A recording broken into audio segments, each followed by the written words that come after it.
तो random question series में आपका स्वागत है और मेरे पास कुछ ऐसे क्वेश्चंस है जिन पर एक स्पेसिफिक वीडियो बनाई जा सकती है, लेकिन मैं आज इन क्वेश्चंस को कवर करने वाला हूँ ताकि हमारा टाइम बच जाए। तो अब शुरू करते हैं। फर्स्ट क्वेश्चन है टॉप 3 मोस्ट पावरफुल एसगार्डियंस। अब ओडिन के डेथ से पहले ये रैंकिंग कुछ ऐसी थी। नंबर 3 पर थॉर, नंबर 2 पर हेला द गॉडेस ऑफ डेथ और नंबर 1 पर ऑल फादर ओडिन। लेकिन प्रेजेंट टाइम में ओडिन मर चुका है और हेला जिंदा है या नहीं ये हमें थॉर लव एंड थंडर देखने के बाद ही पता चलेगा।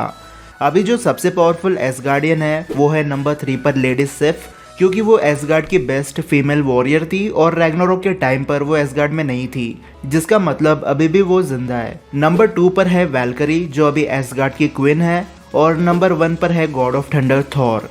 और अगर बात करें कॉमिक्स की तो वहाँ पोजीशन 3rd पर है Loki the god of mischief, 2nd पर है थॉर और 1st पर है ओडिन। अब कॉमिक्स में थॉर का जन्म इसलिए हुआ था ताकि एक दिन वो ओडिन से ज्यादा पावरफुल बन जाए और कुछ इवेंट्स में वो ओडिन से कई गुना ज्यादा पावरफुल बन भी गया था, जैसे king phoenix Thor, rune king Thor और वो थॉर जिसने ब्लैक विंटर को बीट कर दिया था। लेकिन एक इवेंट खत्म होने के बाद थॉर के पावर लेवल कम हो जाते हैं, क्योंकि अगर राइटर्स थॉर को ओडिन जितना पावरफुल बना देंगे तो उसके स्टोरी लाइन देखने में कुछ मजा नहीं आने वाला। इसलिए ओडिन अभी भी कॉमिक्स में नंबर 1 पोजीशन होल्ड करता है अगर हम उसे थॉर के बेस फॉर्म से कंपेयर करें तो। सेकंड क्वेश्चन, ये क्वेश्चन तब आया था जब मैंने 10 रिंग्स, इन्फिनिटी स्टोन्स और मदर बॉक्स को कंपेयर किया था।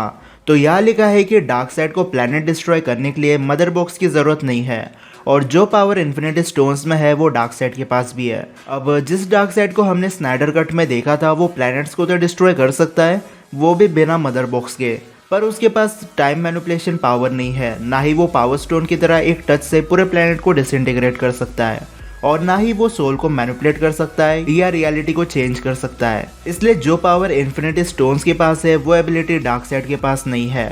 थर्ड क्वेश्चन है थॉर मदर बॉक्स के ब्लास्ट को फेस कर सकता है क्योंकि सुपरमैन नहीं कर पाया था।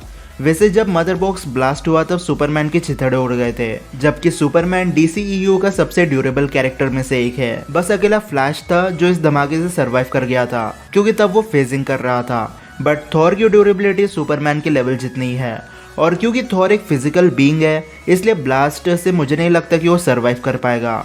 हो सकता है कि थॉर का आर्मर उसे बचा ले, लेकिन सुपरमैन का भी आर्मर काफी ड्यूरेबल था और साइबॉर्ग की बॉडी तो मदर बॉक्स से बनी थी, फिर भी इन दोनों की आर्मर धूल का हिस्सा बन गए थे। तो मुझे बिल्कुल नहीं लगता कि थॉर उस ब्लास्ट को सरवाइव कर सकता है। लेकिन आप मुझे कमेंट सेक्शन में बताना कि आपको क्या लगता है, क्या थॉर सरवाइव कर सकता है या नहीं। Next question, why Thor is more powerful than Odin. अब मूवीज वर्जन वाला थॉर ओडिन जितना पावरफुल नहीं है। ये बात अलग है कि ओडिन ने कहा था कि थॉर उससे ज्यादा पावरफुल है, लेकिन थॉर उसी दिन ताकतवर नहीं बना। उसे टाइम लगेगा ओडिन के लेवल पर आने के लिए।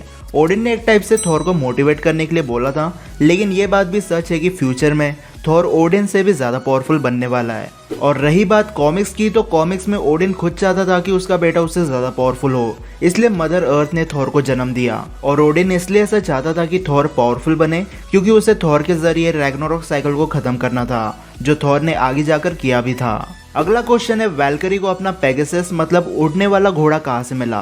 अब मार्वल ने ऑफिशियली नहीं बताया है कि वैल्करी को अपना पेगासस कहाँ से मिला था, लेकिन एक थ्योरी के हिसाब से जब एसगार्डियंस मिडगार्ड पर आए थे तब उनमें कुछ एसगार्डियन सोर्सरर्स भी थे और वैल्करी के लिए एसगार्डियन सोर्सरर ने अपने मैजिक से नॉर्मल हॉर्स को पेगासस बना दिया। नेक्स्ट क्वेश्चन, क्या आयरन मैन एक एक करके सारे स्पाइडरमैन विलन्स को हरा देगा। अब कुछ सुपर विलन्स है जिन्हें वो बीट कर सकता है और कुछ को नहीं। जैसे राइनो का सूट काफ़ी बेसिक है अगर हम उसे मार्क 3 से भी कंपेयर करते हैं तो मार्क 3 में लगे वेपन्स काफ़ी ज़्यादा पावरफुल है, इसलिए टोनी राइनो को तो बीट कर ही देगा। वल्चर को तो स्पाइडरमैन ने ही बीट कर दिया था, वो भी बिना किसी स्टार्क टेक्नोलॉजी के, इसलिए वल्चर भी आयरन मैन के सामने नहीं टिकने वाला। मिस्टीरियो इल्यूजन बना सकता है बट आयरन मैन के हेलमेट में एक्सरे विजन है, जिसकी वजह से मिस्टीरियो के इल्यूजन किसी काम के नहीं आने वाले। ग्रीन गॉब्लिन स्ट्रॉन्ग है लेकिन उसका आर्मर काफ़ी कमज़ोर है आयरन मैन के सामने और उसके बॉम्ब्स बेकार है क्योंकि आयरन मैन का सूट पावर स्टोन की एनर्जी को सरवाइव कर चुका है। और अगर आयरन मैन ने अपनी प्लाज्मा लेजर यूज कर दी तो ग्रीन गॉब्लिन के 2 हिस्से होने में टाइम नहीं लगेगा। डॉक्टर ऑक्टोपस के जो टेंटिकल्स है उसे पीटर ने ही नैनो टेक्नोलॉजी से अपने कंट्रोल में ले लिया था। ऐसा ही कुछ आयरन मैन कर सकता है, नहीं तो डॉक्टर ऑक्टोपस को मारा भी जा सकता है क्योंकि डॉक्टर के पास कोई स्पेसिफिक आर्मर नहीं है। आयरन मैन की मिनी मिसाइल ही डॉक्टर ऑक्टोपस की कहानी खत्म कर सकते हैं। और रही बात वेनम की, तो कॉमिक्स में एक बार आयरन मैन ने वेनम को सिर्फ अपने रिपल्सर से बीट कर दिया था। तो मूवीज के वर्जन में भी ऐसा ही सेम हो सकता है। लिजर्ड को आयरन मैन बीट कर सकता है, बट रीजनरेशन पावर की वजह से लिजर्ड को मारना काफी मुश्किल हो जाएगा। इसलिए अगर टोनी को लिजर्ड को बीट करना है तो उसे वही एंटीडोट देना होगा जो स्पाइडरमैन ने यूज किया था। और सैंडमैन को बीट करना भी इजी नहीं होगा। नॉन प्रिपरेशन में इनकी मैच टाई हो जाएगी अगर टोनी के पास मार्क 50 या मार्क 85 हो तो। लेकिन अगर टोनी को प्रिपरेशन करने का टाइम मिल जाए तो वो सेम वैसा ही डिवाइस बना सकता है जैसा पीटर पार्कर ने नो वे होम में बनाया था सैंडमैन को न्यूट्रलाइज करने के लिए। या फिर सैंडमैन की वीकनेस वाटर है, अगर टोनी वाटर को वेपन की तरह यूज करे तो सैंडमैन कुछ नहीं कर सकता। और अब बस बचा है इलेक्ट्रो। तो आयरन मैन पर थॉर के लाइटनिंग का असर नहीं हुआ था और सेम ऐसा ही कुछ होगा जब इलेक्ट्रो एनर्जी बेस्ड अटैक करेगा। टोनी का आर्टिफिशियल इंटेलिजेंस इलेक्ट्रो की वीकनेस बता सकता है और वाटर इलेक्ट्रो की बड़ी वीकनेस में से एक है। टोनी पानी की मदद से या फिर इलेक्ट्रो को ओवरचार्ज करके बीट कर सकता है। तो अगर हम कंक्लूजन पर आए तो हाँ, आयरन मैन एक एक करके स्पाइडरमैन के सारे सिनेमैटिक सुपर विलन्स को बीट कर सकता है। बस सैंडमैन, इलेक्ट्रो और लिजर्ड को बीट करने के लिए उसे प्रिपरेशन करना पड़ेगा। नेक्स्ट क्वेश्चन है शेज़ैम की वीकनेस क्या है। अब शेज़ैम की कोई खास कमजोरी तो हमें देखने नहीं मिली है, लेकिन बिली बैटसन जो कि शेज़ैम का ह्यूमन फॉर्म है, अगर उसका कोई मूव बंद कर दे तो वो शेज़ैम नहीं बोल पाएगा और बिली बैटसन शेज़ैम में ट्रांसफॉर्म नहीं हो सकता। और बिली बैटसन का माइंडसेट भी शेज़ैम की एक वीकनेस है, क्योंकि बिली अभी छोटा है इसलिए वो शेज़ैम की पावर को फुल पोटेंशियल पर यूज नहीं करता है और हार्डली किसी इवेंट में बहुत ज़्यादा सीरियस होता है, इसलिए वो कभी सुपरमैन की बराबरी पर नहीं आ सका। Next question, iron spider suit में आर्क रिएक्टर क्यों नहीं है। अब अगर हम गौर से देखें तो आयरन स्पाइडर सूट में आर्क रिएक्टर है, लेकिन वो भी नैनो टेक्नोलॉजी से बना है जिन्हें मिनिएचर आर्क रिएक्टर भी बोला जाता है। और पीटर को time to time iron spider suit को चार्ज भी करना होता है, ठीक जैसे हम मोबाइल्स को चार्ज करते हैं। अगर आप आयरन स्पाइडर सूट को ध्यान से देखो तो आपको उसके शोल्डर साइड पर और यूटिलिटी बेल्ट के पास छोटे छोटे आर्क रिएक्टर देखने मिलेंगे। अगला क्वेश्चन है, क्या हेला स्नैप कर सकती है। तो आंसर है हाँ, हेला स्नैप कर सकती है।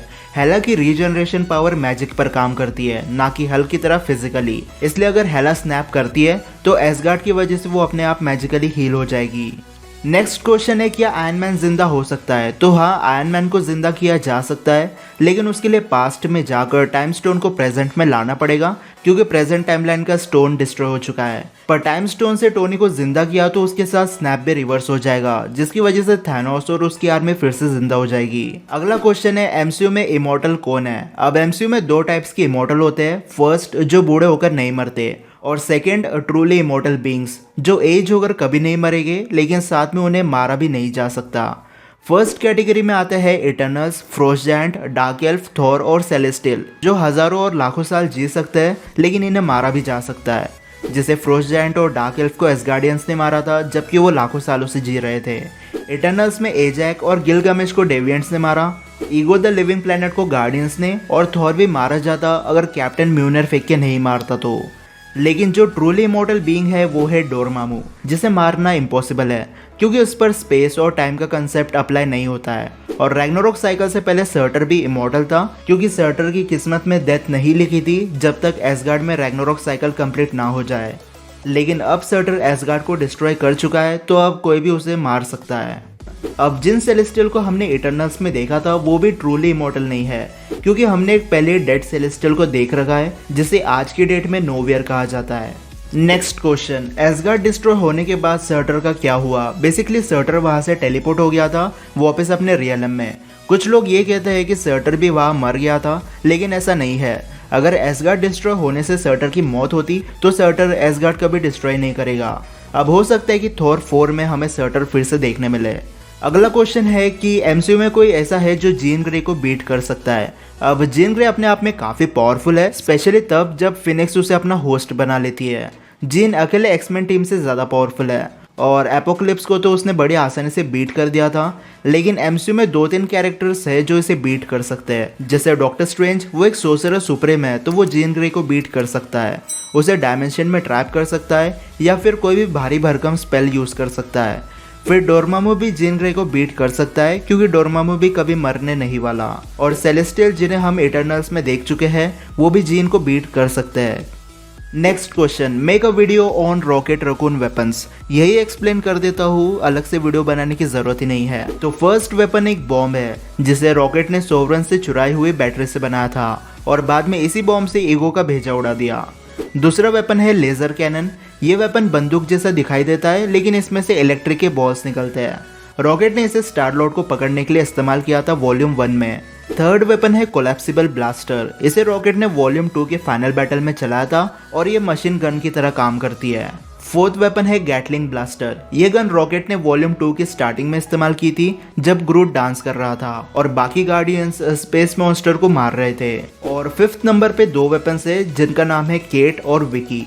ये रॉकेट की छोटी 2 गन्स का नाम है। ये रॉकेट ने तब चलाई थी जब यंडू टेजर फेस के लोगों को अपने एरो से मार रहा था। अब वैसे तो रॉकेट ने कई सारे वेपन्स चलाए हैं, लेकिन हमने उसी वेपन्स की बात की है जो रॉकेट के खुद के हैं। नेक्स्ट क्वेश्चन, डॉक्टर स्ट्रेंज ने थैनोस को एस्ट्रल डायमेंशन में क्यों नहीं भेजा? तो बेसिकली डॉक्टर स्ट्रेंज ऐसा कर सकता था, लेकिन शायद जो 14 मिलियन पॉसिबिलिटीज उसने देखी थी उसमें ऐसा करने से शायद वो फेल हो गए। और अगर डॉक्टर स्ट्रेंज ऐसा करने का ट्राई भी करता तो थैनोस उसे जिंदा नहीं छोड़ता, क्योंकि एस्ट्रल फॉर्म में जाने के लिए स्ट्रेंज को थैनोस के पास जाकर उसके चेस्ट पर हिट करना पड़ता। थैनोस के पास तब 4 इन्फिनिटी स्टोन्स थे। उसके पास जाना मतलब खुद की कब्र खोदने जैसा था। और डॉक्टर स्ट्रेंज अगर गलती से भी थैनोस के हाथों लग जाता तो डॉक्टर स्ट्रेंज स्नैप करने से पहले ही मारा जाता। नेक्स्ट क्वेश्चन है, अगर माइंड स्टोन से विजन थैनोस को मार सकता था तो क्यों नहीं मारा? अब व्हाट इफ में ऐसा हुआ है, विजन ने 5 इन्फिनिटी स्टोन होल्ड करने वाले थैनोस को एक झटके में मार दिया था, लेकिन मेन यूनिवर्स का थैनोस काफी स्मार्ट था। व्हाट इफ के थैनोस के कंपैरिजन में थैनोस को विजन के पावर के बारे में पता नहीं था, इसलिए उसने कोर्वस ग्लेव और प्रोक्सिमा मिडनाइट को पहले भेजा।